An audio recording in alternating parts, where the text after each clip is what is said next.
Let's take a look at our F's, our G's, and our Q's. These are all letters that go underneath this bottom line. So our F is probably one of the hardest ones. We're going to start with our L, but instead of stopping, we're going to keep going down underneath the bottom line, and we're going to loop forward, and we're going to touch right here on that bottom line, and then out. We're going to make an L, down below the dotted line, loop forward, touch at the bottom line, and out.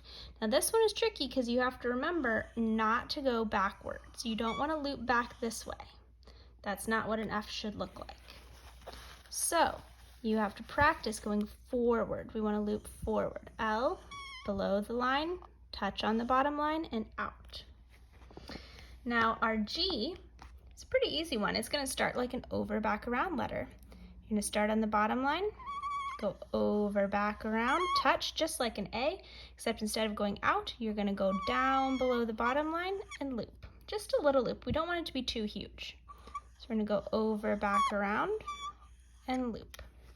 And our Q is going to start the same way as well. We're going to start on the bottom line, go over, back, around, and then we're going to go down below the bottom line. But the difference is we're not going to loop backwards like this. We're going to loop forward just like our F, just like we did with our F.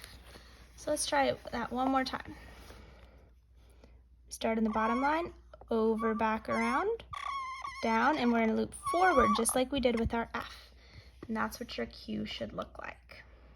You can see the difference here between our G and our Q. The Q is going to touch at the bottom line. The G is going to loop down below the bottom line.